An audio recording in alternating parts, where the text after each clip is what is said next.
So a few weeks ago, my mate John sent me a link to some games on AliExpress. Now, I'm always intrigued to see what AliExpress has to offer.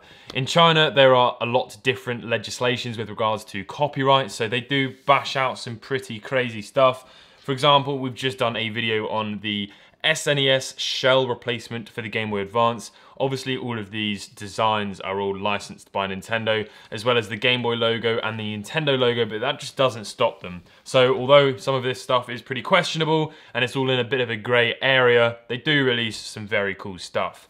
So John sent me a link, thank you John, to 3 Game Boy games. Now I have here in front of me 3 games that were released for the Game Boy Color and the Game Boy, but were not released for the Game Boy Advance. But they're on Game Boy Advance cartridges.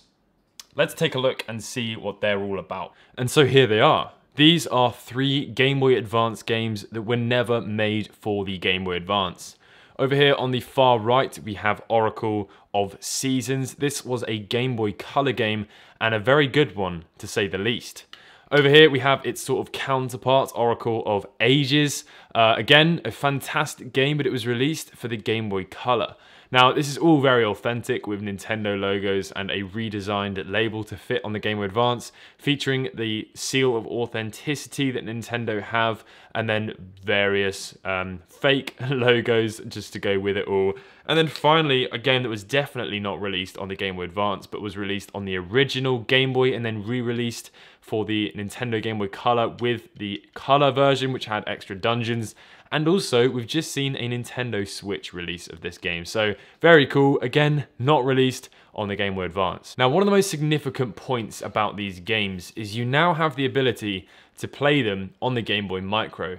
Beforehand, you could not plug in your Game Boy Color or Game Boy Original games into a Game Boy Micro, but now you can. To go with that, these are far cheaper than buying the original cartridge. To pick up one of these will cost you around £8, whereas to get your actual Game Boy game for the original Game Boy Color of Oracle of Seasons or Ages or any of these games, it's going to set you back anywhere between £20 to £30, in some cases £30 to £40, and pretty much the exact equivalent there in dollars as well. And now you can get these brand new games that are going to have the ability to save, and they're £8. So turning on my Game Boy Micro, you can see how it works here. Now, you can't change the aspect ratio by doing this, which is obviously something you could do using the original Game Boy and then using the original Game Boy cartridge. So pressing L and R together will open up a menu. Now, it's in this menu that we'll be able to see exactly how this thing is working, and it's using something called the Goomba Color, which I believe is an emulator that's actually been around for quite some time. So this is definitely not new news. What is obviously new is the fact that this has just been made in single games, which you can pick up, because I have actually got somewhere and a cartridge that was sent to me that has a bunch of NES games on this, and it runs looking very similar to this. So obviously this is something that has been around technology wise for quite some time. It's just cool to see that they've released it on these specific cartridges. It also means, as I mentioned earlier, that you don't have to clean these games, and there is going to be a certain degree of warranty involved with picking up these. You know, if you buy it and it doesn't work, it's eBay, you'll get your money back, or AliExpress regardless. So if you go over here to display, there is a couple of different options. Like there's a palette option here, and there's a massive list of games, but picking those doesn't seem to do anything. If we go back out, we've got a gamma option. Again, no idea what that does. It doesn't seem to actually do anything, nor does that final palette option. So maybe that's just in there from something else which did actually have an effect on it. In this menu, you've got a load of different things. You've got a FPS meter. That does actually work. So you can see this thing is running at 60 FPS. Not sure why you'd want that, but that's there if you do want it.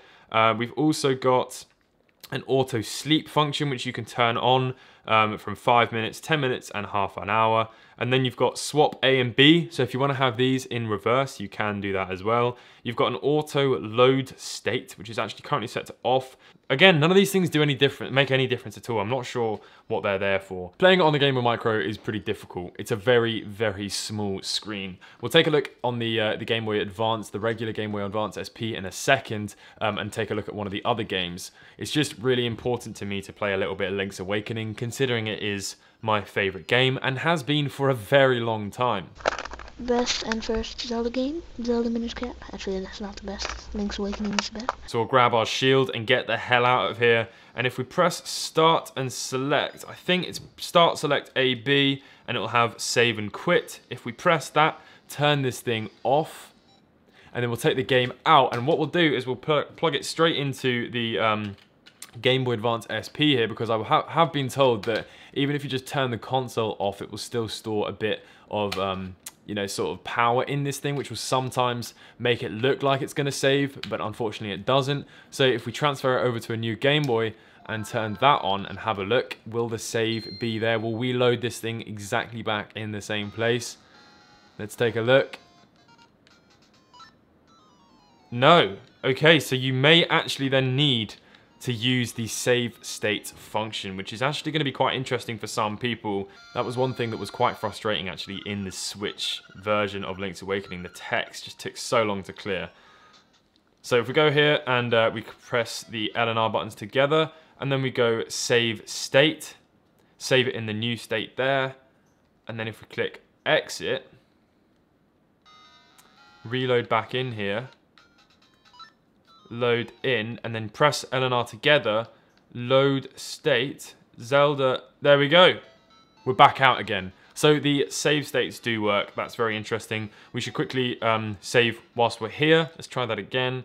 Save state, and then we can save it here. You can also override or save in a new state as well, which is going to be quite cool. So if you wanted to test something, or if you think you're going to have a boss fight but you might not win, but you're in a really cool place, you can just do all those things and have multiple saves, which is something you obviously cannot do on the original cartridge. So then we go exit again.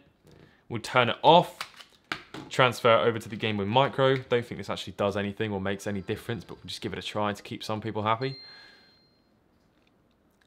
L and R together, load state. There we go. Let's try that again. Load state. And we're exactly where we were. So there we go. The save and load state works.